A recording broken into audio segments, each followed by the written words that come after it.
Buenos días a todos. Empezamos en 10 minutos.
Bien, buenos días. Nada más me pueden confirmar que se ve la presentación. Debe decir el arranque de un caso clínico, ¿sí? Sí, Buenos doctor. días, sí, sí se Bien.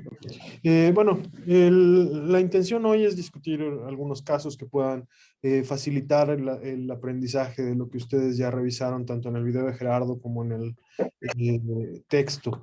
Y quisiera empezar por presentarles este caso. Este caso es una mujer de 31 años de edad que viene por el hallazgo de una cifra de presión arterial elevada.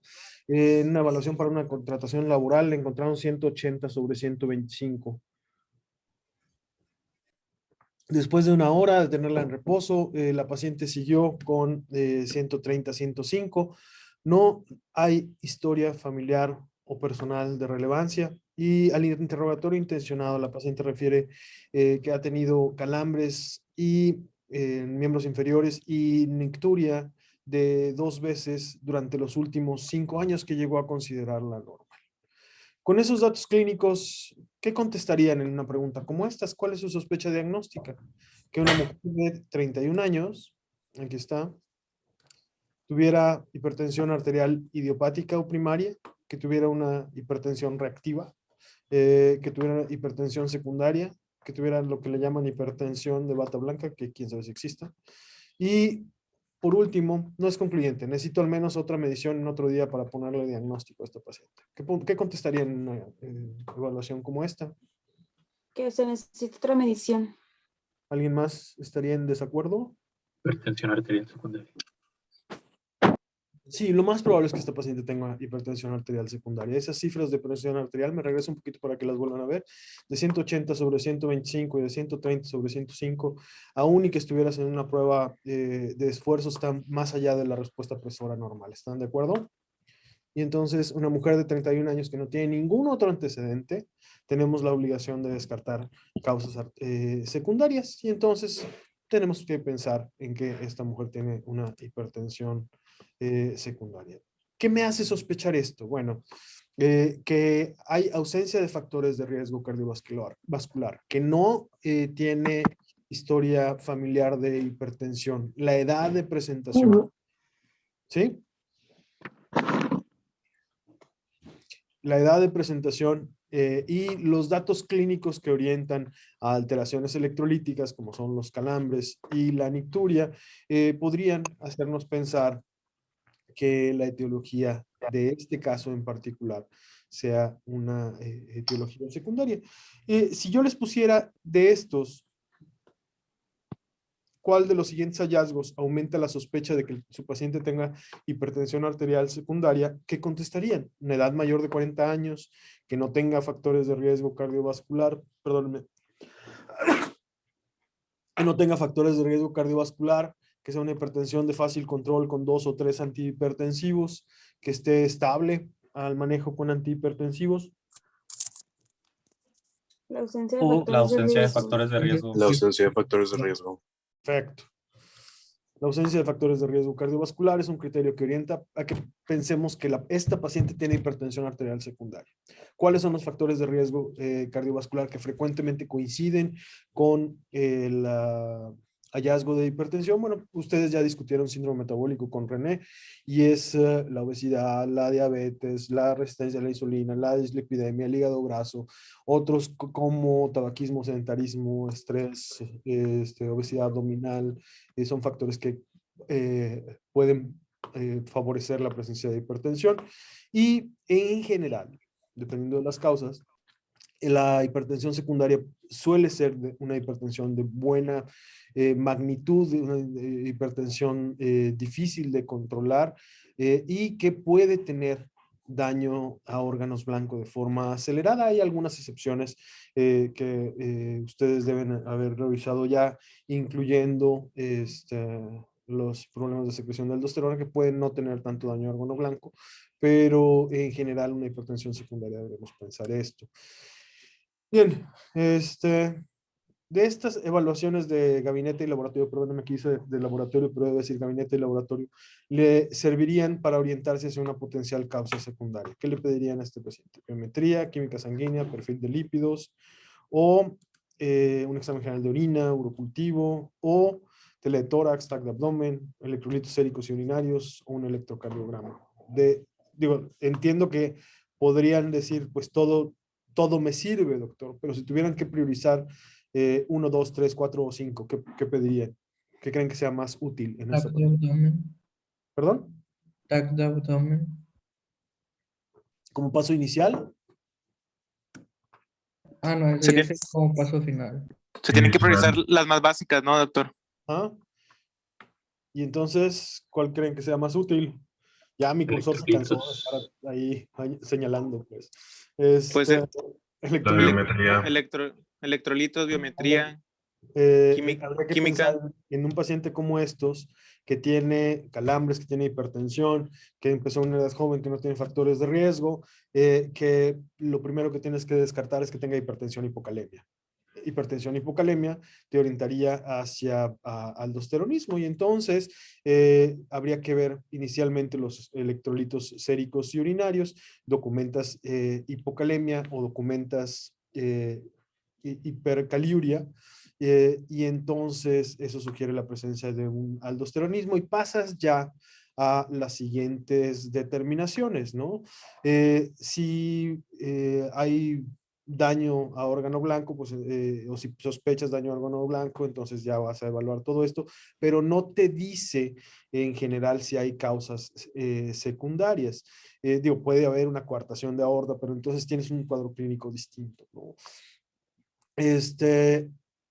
Si tu paciente sospechas que tenga hallazgos que te hagan pensar en falla renal crónica, la insuficiencia renal es una causa frecuente en esta población de hipertensión arterial, bueno, entonces por supuesto que sospecharías y buscarías si tu paciente tiene elevación de azoados, o si tiene un síndrome nefrítico, o si tiene un síndrome nefrótico.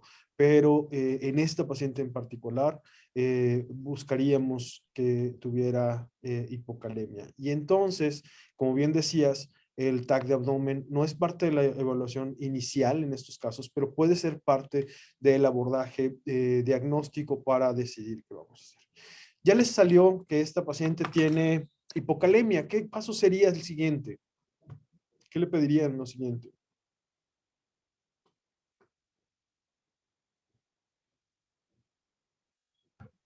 Pues se le puede pedir cuantificación de aldosterona o de reninas séricas.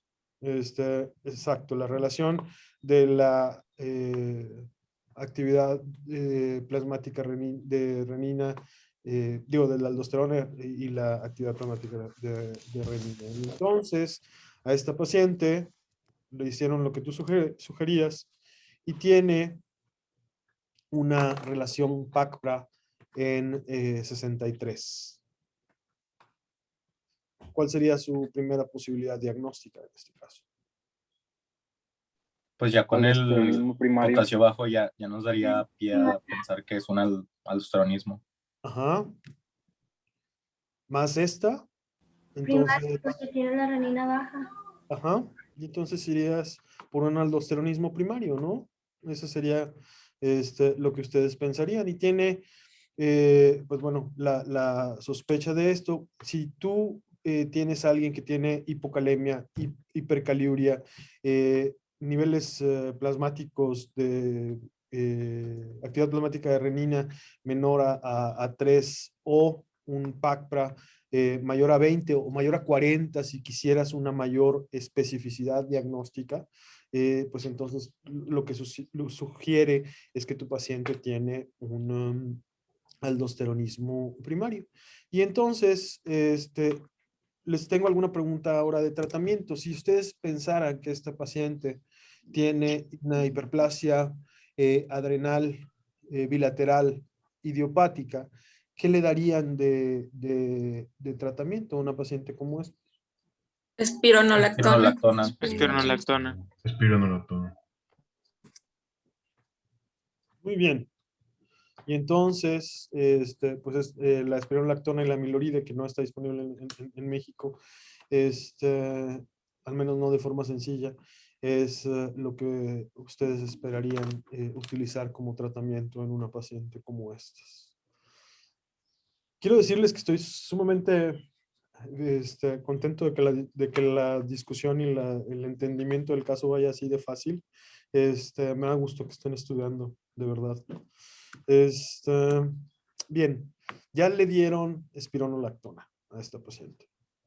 Y ya que le dieron espironolactona, ¿qué esperarían que pudiera ocurrir en una paciente? Esta paciente es mujer, entonces no necesariamente aplica lo de la ginecomastia para que no se vayan por ahí. Entonces, ¿qué puede haber de efectos secundarios de la espironolactona? ¿Hirsutismo? No, justamente al revés. En la Ay, mujer la utilizamos para disminuir el crecimiento del vello terminal en gente que tiene, por ejemplo, hiperplasia suprarrenal congénita. Le das espironolactona para controlar el hirsutismo. Entonces, en el hombre, cuando le den espironolactona, recuérdenle que puede tener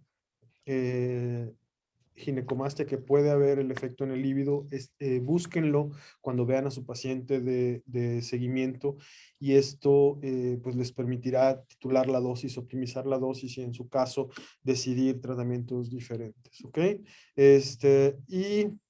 Bueno, en la mujer es una de las tantas utilidades que puede tener la espironolactona. Se usa además en tratamiento de insuficiencia cardíaca, en pacientes que tienen disfunción diastólica, etc. Bien, caso 2. Hombre de 32 años que viene a consultar por cefalea intensa, palpitaciones y diaforesis. Le buscan la presión arterial y tiene 200 sobre 120. 2 horas después, su paciente sigue hipertenso y tiene 160 sobre 100. ¿Qué sería su primera posibilidad diagnóstica con estos datos clínicos que les dimos? Cefalea intensa, palpitaciones y diaforesis. Feocromocitoma. Muy bien.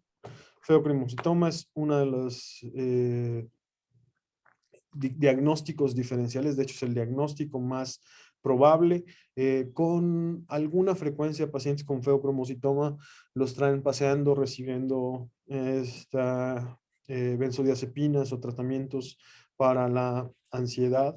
Y bueno, solo quiero recordarles que las crisis de ansiedad, las panic attacks, no te van a elevar la presión arterial a esos niveles.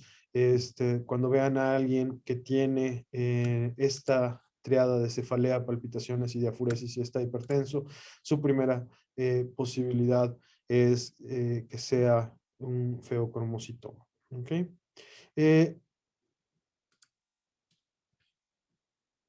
¿Cuál de estos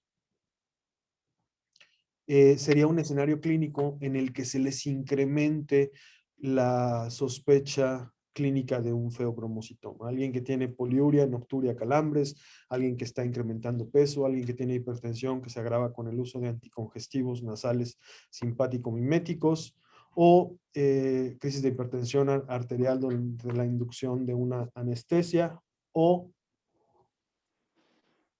la historia familiar de hipertensión arterial intensa. La crisis de hipertensión de Anestesia. Anestesia. Muy bien. Es una de los escenarios donde se puede descubrir un feocromocitoma. Pone literalmente a sudar a los anestesiólogos cuando llegan a encontrarse un caso de forma incidental, alguien que entra a una cirugía electiva y que no había tenido una crisis hipertensiva, o que no había tenido hipertensión en la evaluación preoperatoria, y que en la inducción les hace estas descargas. Y bueno, definitivamente hay que sospecharlo. Recordar que el principal factor de riesgo para la hipertensión arterial esencial, además de la obesidad y el síndrome metabólico, es que la historia familiar de hipertensión.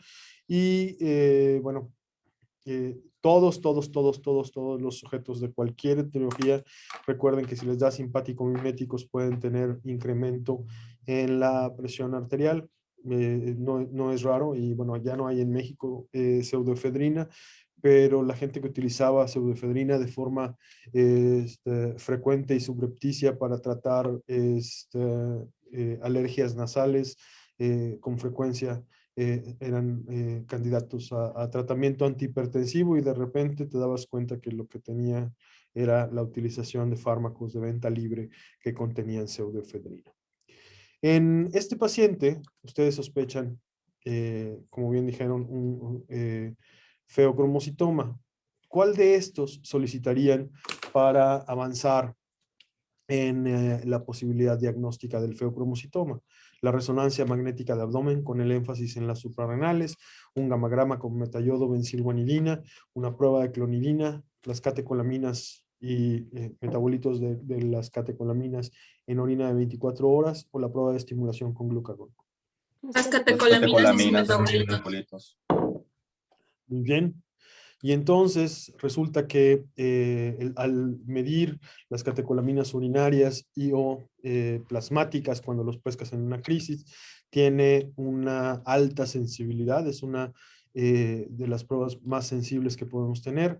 En general, las pruebas de estimulación en feocromocitoma ya no las hacemos por el riesgo de hacer una o de provocar una crisis hipertensiva y las consecuencias que se pueden hacer, que se pueden tener de una crisis hipertensiva. La prueba de clonidina, igual, rara vez las hacemos. Yo, personalmente, en 20 años de hacer esto, jamás he hecho una prueba de clonidina. Los estudios de imagen, una vez, y esto es en general en endocrinología, los estudios de imagen los hacemos una vez que tenemos el diagnóstico bioquímico. Entonces, bueno, no sería como la primera elección. ¿Cuál de los... perdón.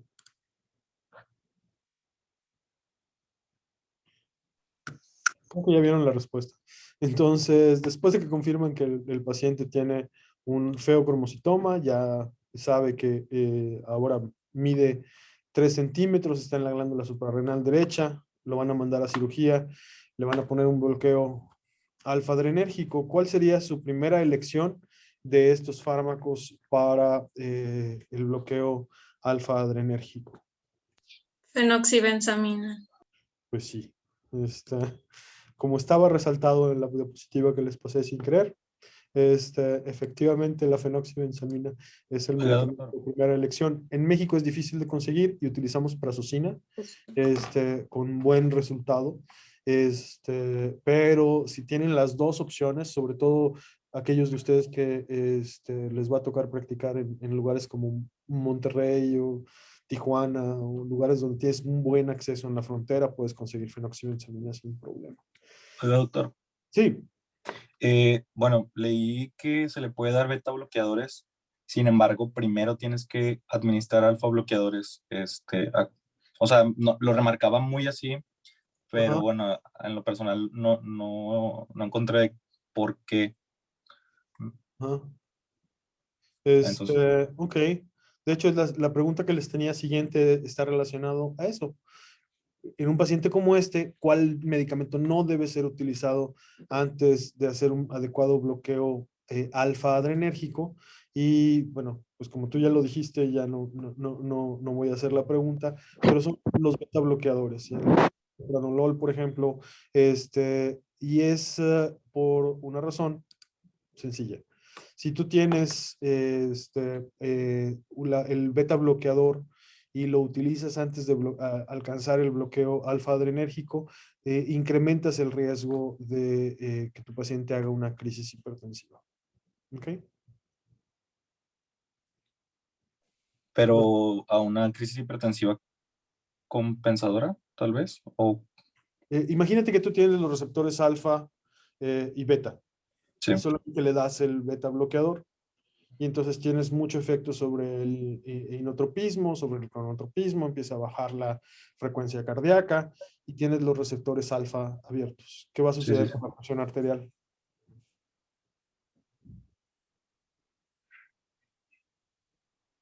¿Sí?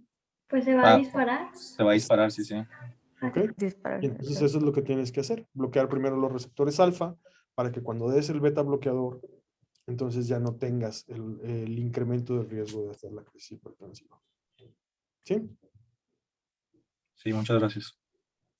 Bien, pues resulta que este paciente ya se opera, le buscas, por lo tanto, que no tenga algún otro síndrome relacionado a la presencia de feocromocitoma. Si ya tienes algo raro, pues entonces tienes que buscar que tu paciente no tenga un problema familiar, un problema de los que pueden venir en clúster.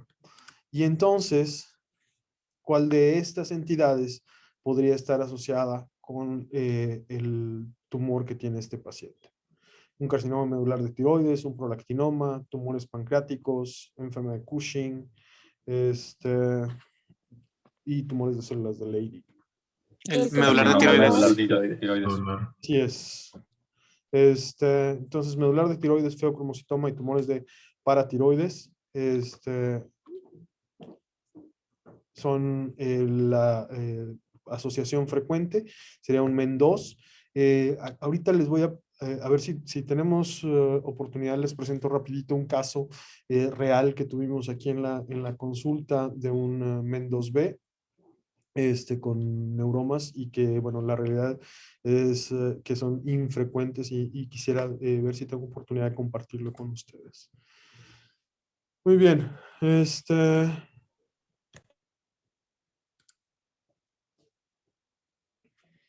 28 años, aumentó 9 kilogramos en 6 meses, asociado a aumento del apetito, tiene historia familiar de diabetes en su padre y una tía, 4 años con oligomenorrea, tiene hirsutismo en cara y el tórax anterior. Al examinarla le encuentran 170-85, obesidad central y estrías rojas en el abdomen. Por supuesto que ya todos ustedes están pensando en Cushing, pero mi pregunta es, además del Cushing, ¿cuál sería otra opción diagnóstica en este caso? Síndrome metabólico. ¿Síndrome metabólico? Sí. Esa sería otra posibilidad. Recuerden que en este paciente en particular tiene oligomenorrea, tiene hirsutismo y las estrías son pequeñas en el abdomen. El incremento de peso no les platico aquí que venga asociado con debilidad muscular. No les platico aquí que tenga la facies de luna llena. Entonces ese es definitivamente otro de sus diagnósticos diferenciales. ¿Cuál de estos les incrementaría la sospecha de un síndrome de Cushing? Acantosis. Debilidad muscular. Debilidad muscular Debilidad. proximal. muscular. Debilidad muscular. There you go.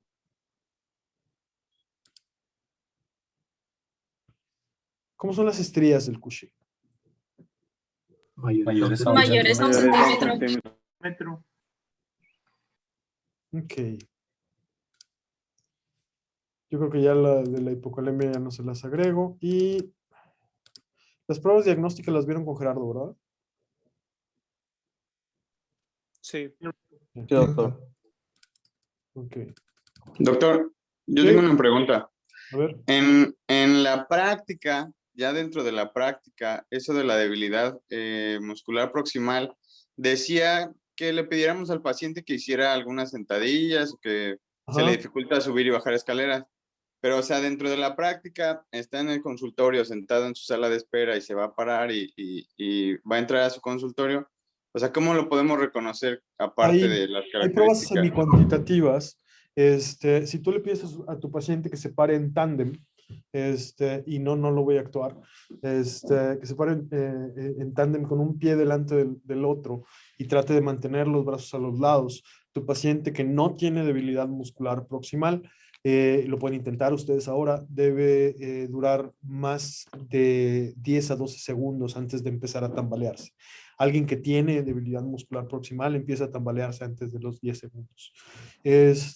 Otra prueba igual semi-cuantitativa que hacemos y la usamos para no solamente para Cushing, sino para sarcopenia en obesidad, es que tu paciente se incorpore y se siente sin utilizar los brazos y mides el número de veces que tu paciente se puede incrementar y sentar, incorporar y sentar sin utilizar los brazos en un minuto. Y bueno, hay una tabla ahí que lo ajusta para la edad y el preacondicionamiento del paciente, y esa es otra de las pruebas semi-cuantitativas que utilizamos. Por supuesto que hay cosas más sencillas, menos objetivas, que los tensiómetros, por ejemplo, o que la utilización de tensiómetros de tracción que utilizan la evaluación aíslan un músculo y lo evalúan. Le puedes pedir a tu paciente que sostenga los brazos y hacer fuerza contra él, y en general cuando tienes a alguien con Cushing te los llevas como si fuera cuchillo en mantequilla, o sea, hacia abajo sin problemas, ¿no? Pero sí hacemos algunas pruebas semi-cuantitativas. Ok, qué amable, gracias. No, a la orden. Doctor, disculpe, en la prueba de tándem se me cortó tantito. ¿En cuánto dijo que empezaban a tambalear? En general, el paciente que tiene sarcopenia y debilidad muscular proximal antes de los 10 segundos. Ahorita en la pandemia, la realidad es que como todo el mundo está sentado todo el santo día y no hacen actividad física, me he encontrado algunos falsos positivos de gente que dejó de moverse y tienen más debilidad o falta de entrenamiento, pero en general alguien con Cushing les pides que hagan el tándem y a los 2 o 3 segundos están tambaleando. Y seguramente aquellos de ustedes que lo intentaron ahorita y están preocupados, empiecen a tomar las clases de pie. Muy bien. ¿Qué más preguntas? A lo mejor es un buen momento para ver las preguntas antes de presentarles el otro caso.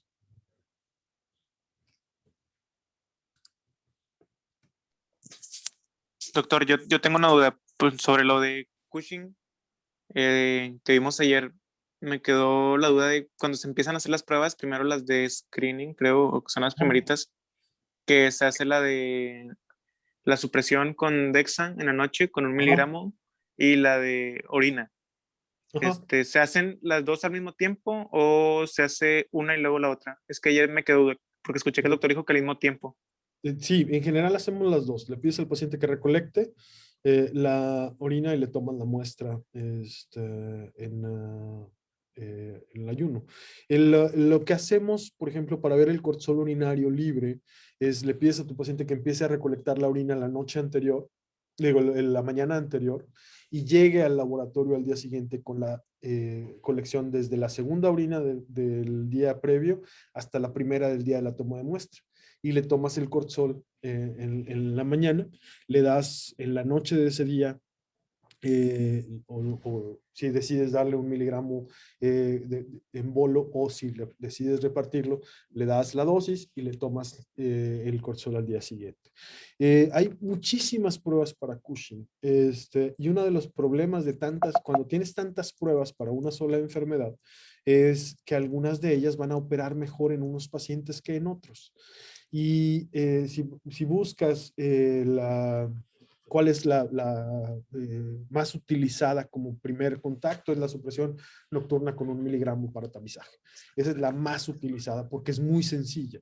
Tú le das a tu paciente el miligramo de dexametasona y si tiene menos de 5 microgramos, ese paciente suprimió y entonces lo estudias como un pseudo-Cushing. Si tu paciente tiene más de 5 microgramos, entonces pasas a una segunda prueba que en general es el cortisol urinario libre. Y una vez que haces esa prueba del cortisol urinario libre, si tu paciente tiene entre 30 y 80, bueno, pues esperas que sea un sujeto normal. Si tiene más de 80, entonces esperas que tenga Cushing, es una probabilidad y pasas ya a las pruebas confirmatorias. ¿Sí? Más o menos es... Sí, doctor. Muchas gracias. No, a la orden. Doctor. Sí, ¿quién habló? Perdón. Yo, Marisol. Es que ayer revisando en el CECIL, pues viene como que muy reducido la parte de hiperaldosteronismo. Entonces me fui al CTO y ahí mencionan que la primer causa, la número 1 más común es la hiperplasia suprarrenal idiopática. Pero pasándonos al video, mencionan que es el síndrome de Cohn. Entonces, depende de las poblaciones que estudies. En general, no esperes que yo te vaya a preguntar así. La causa más probable la causa más frecuente en poblaciones es, no, eso, si hubiera una gran diferencia que como mexicanos nos hiciera algo totalmente distinto, sí te preguntaría. Por ejemplo, si te pregunto, oye, alguien que tiene tos crónica y que tiene hemoptisis y que está perdiendo peso desde hace 8 meses, le aparece la hiperpigmentación y datos de hipercalemia, sospechas que tenga una adrenalitis autoinmune o sospechas que tenga tuberculosis. Bueno, pues ese paciente sospechas que tenga tuberculosis, ¿no? Pero solo si es algo relacionado al cuadro clínico. Insisto, depende de las poblaciones. El advenimiento de las tomografías ha hecho que esa percepción de que o sea, hoy haces tomografías para muchísimas cosas y te encuentras muchos incidentalomas y entonces vas y estudias a esos pacientes y resulta que tienen aldosteronismo. Y entonces en los sitios donde la utilización de los estudios de imagen ha sido más incrementada, el diagnóstico de CON es más frecuente que la hiperplasia suprarrenal bilateral. Ok. Lo mismo sucede con otras enfermedades en las que, no sé, nódulos tiroideos. Si tú me preguntas, oye, ¿cuál es la frecuencia de nódulos tiroideos en México? Pues bajita en relación a otras partes en el mundo. En cambio, en South Korea es de las más altas del mundo porque parte de sus estudios de bienestar incluyen un ultrasonido de cuello. Entonces se encuentran una cantidad de nódulos tiroideos impresionante y tienen un sobrediagnóstico. Por eso esa parte de las frecuencias depende mucho de la población en la que estés estudiando. Y en general, cuando preguntamos algo así, es relacionado a alguna diferencia étnica, alguna diferencia en el tamizaje, en los procedimientos, etcétera, ¿no? Doctor, Sí. tengo una duda yo. En el caso de hiperplasia suprarrenal bilateral, ¿el tratamiento sería una adrenalectomía bilateral? No, en general esos pacientes responden muy bien a tratamiento médico. O sea, medicamentos, ¿verdad? Sí. Ok, bien, gracias. Sí, porque se me hacía raro que les quitaran las suprarrenales. Las dos. Puede ser en aquellos casos en los que no responden, pero en general es tratamiento médico. Gracias. De hecho, acabo de ver un caso en el consultorio que sucedió, o sea, justo lo contrario, alguien que ya le habíamos puesto el diagnóstico de hiperplasia suprarrenal, un aldosteronismo por hiperplasia suprarrenal, le empezamos tratamiento, la paciente respondió muy bien, la vio otro médico y le dijo, bueno, pues si ya se controló su potasio y su presión arterial está normal, suspenda la espironolactona, y la paciente volvió a tener una crisis hipertensiva. Y bueno, pues eso es algo sentido común, es como si a alguien le das por una hipercolesterolemia familiar las estatinas y le dices, tus lípidos ya están normales, suspéndela, pues ¿qué va a suceder? Se va a descontrolar, ¿no? Entonces ese es sentido común. Cuando vean a alguien que ya tiene diagnóstico, pues hay que al contrario, favorecer la adherencia, que no se te olvide, tómatelo, etcétera.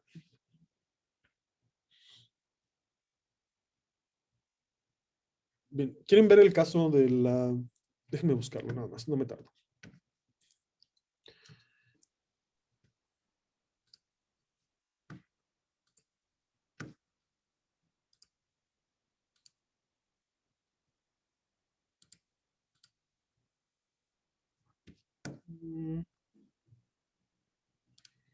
Ok. 21 años.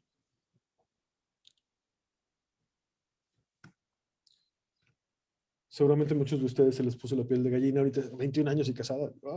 Pero bueno, esa es la población de nuestro hospital. Casada, 21 años, originaria de Monterrey. En el interrogatorio participaron la paciente y su madre. Tiene como motivo de consulta prurito ocular, y fue referida al servicio de endocrinología por un cáncer medular de tiroides que se encontró después del diagnóstico inicial que hicieron los oftalmólogos. Tiene su padre y madre aparentemente sanos, 2 hermanas vivas sin enfermedades conocidas, no tiene hijos y no hay antecedentes de neoplasias, enfermedad tiroidea ni enfermedades endócrinas en la familia.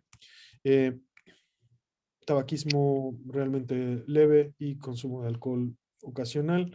Su menarca tardía a los 17 años. Perdóneme, esto no debe ir ahí. Esto no es cierto. Esto es de otra paciente. No tiene antecedentes de importancia y tiene 2 meses de evolución con la sensación de ardor, prurito y quemazón en ambos ojos. Vino a oftalmología y le encontraron esto, hipertrofia de nervios corneales. Y ya con esa hallazgo de la hipertrofia de nervios corneales y que tenía un fenotipo marfanoide que le encontraron en la evaluación oftalmológica especializada, la enviaron a genética porque sospecharon que tendría una causa genética de la hipertrofia de nervios corneales, que es rara, y si no patognomónica, muy sugestiva de el diagnóstico final de esta paciente. Disculpe, doctor, es que no se ven las diapositivas. Ah, gracias. De nada.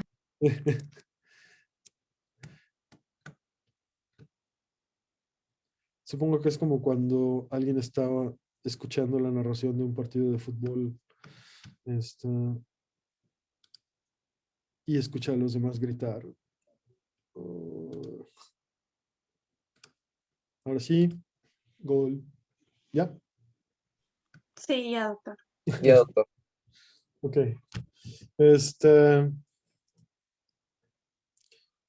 Entonces, como le encontraron ese fenotipo marfanoide, intentaron referir la genética, la paciente no tuvo acceso, pero sí fue a la consulta de oncología con el diagnóstico probable de neoplasia endocrina múltiple, le hicieron un ultrasonido de cuello en el que se encontraron los nódulos tiroideos, le encontraron esto, en nódulos tiroideos múltiples, le hicieron un BAF del tiroides en el que se observó un Bethesda 6 con diagnóstico de carcinoma medular.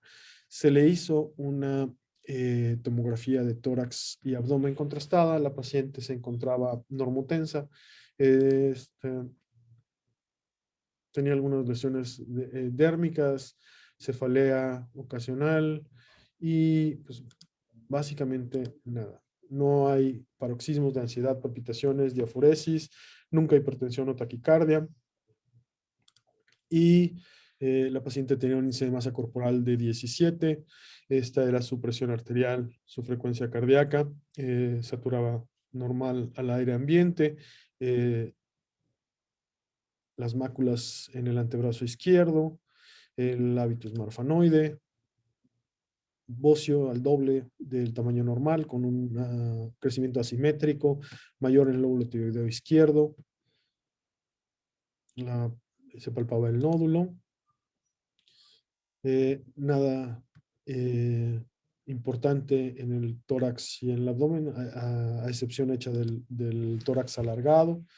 Y bueno, esta paciente tenía hemoglobina, hematocrito, células blancas, plaquetas normales, una glucosa en 96, azoados normales, electrolitos también dentro de lo normal, no tenía alteraciones calcio y fósforo, y una calcitonina en 315. Entonces, como les decía, el diagnóstico de la BAF fue un carcinoma medular y se le hicieron como parte del tamizaje las metanefrinas y se encontraron elevadas. Con esto se decidió hacer una tomografía, además de la del cuello que ya la vieron.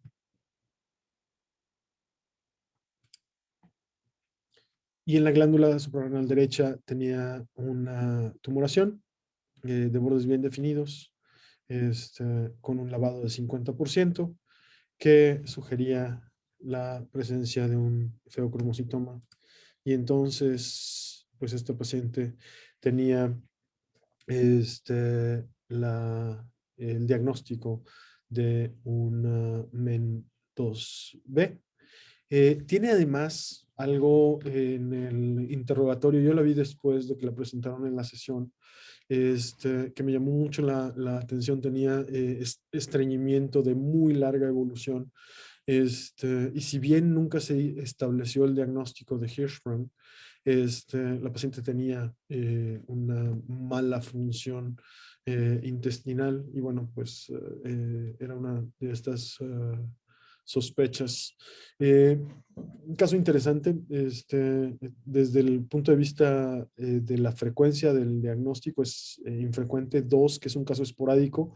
Digo, si bien puede ser un caso de no paternidad y que el padre biológico pudiera haber tenido, al menos en lo que tenemos es un caso esporádico, no hay la historia familiar.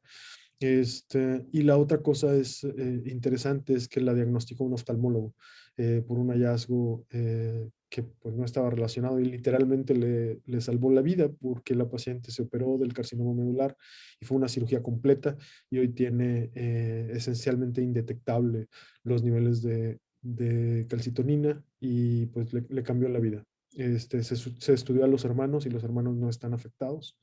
Entonces, bueno, se operó obviamente primero del feocromocitoma, no lo puedes mandar a operar del medular si no se ha operado el feo. Se operó del feo, se preparó, no tuvo ninguna complicación, se hizo una adrenalectomía laparoscópica completa, unilateral, está en vigilancia al otro lado.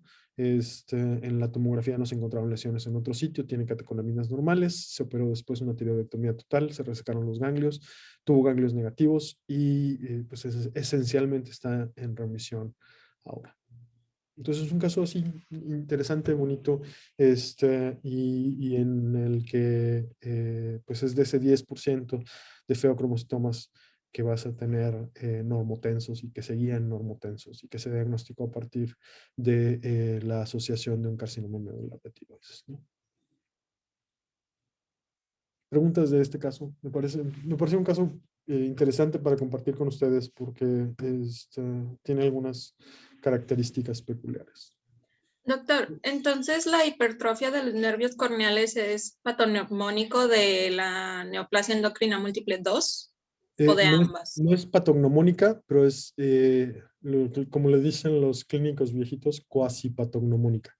Es rarísimo que te encuentres hipertrofia de nervios corneales que no esté asociado a MEN2B. ¿Al 2B específicamente? Gracias.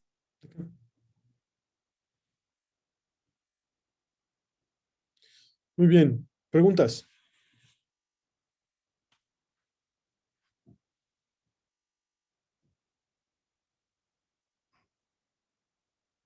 Bueno, mucho éxito en su examen. A mi grupo nos vemos a las 9:05.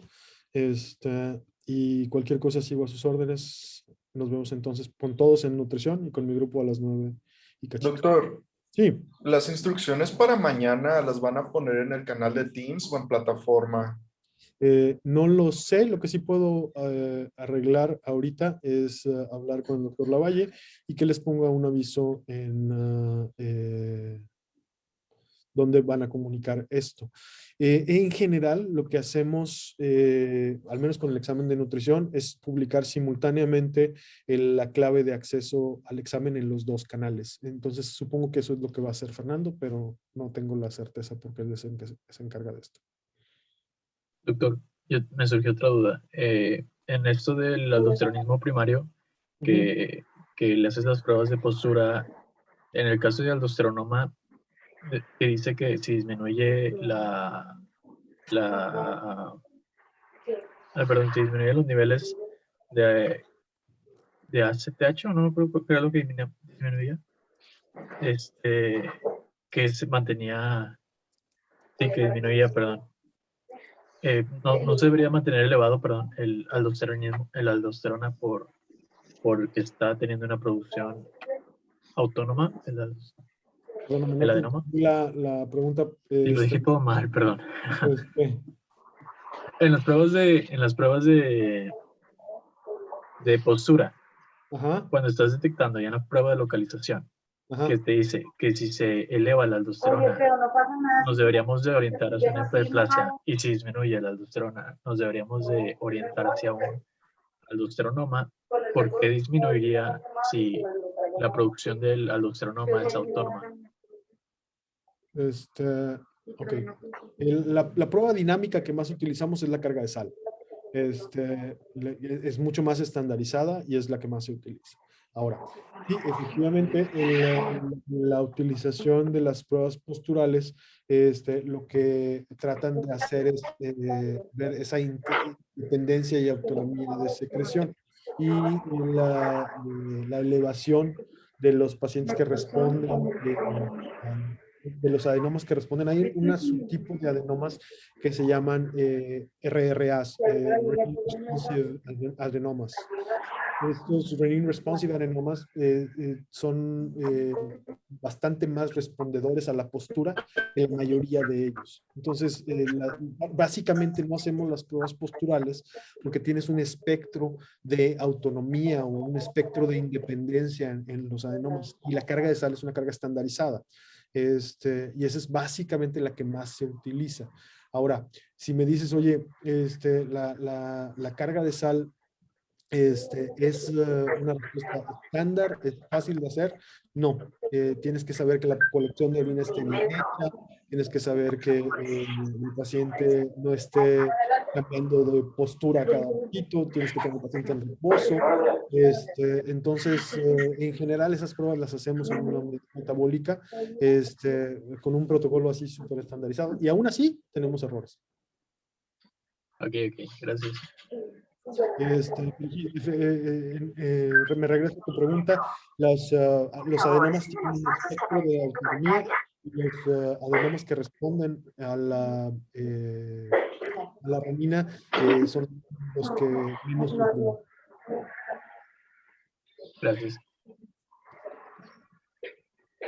Buenos días, doctor. ¿Sí? Disculpe. Doctor. Perdón, Pedro y luego Manuel. No me había tocado. Pero es que ya no lo tomaremos por las condiciones. No me había tocado el día. Pedro, tienes prendido el micrófono. Ya. Bien, ahora sí, Manuel. Doctor, en las pruebas de insuficiencia hipoficiaria mencionaba el libro que para insuficiencia suprarrenal secundaria se utilizaba la tolerancia de insulina. Esta prueba se tiene que hacer igual junto con la de concintropin, o el concintropin sustituye la de insulina y ya simplemente se omite. En la mayoría de los pacientes con la prueba de ACTH, de concintropin o Synactren o ACTH sintética, cualquiera de los tres nombres los vas a encontrar en la literatura, la utilizamos ya como una prueba confirmatoria.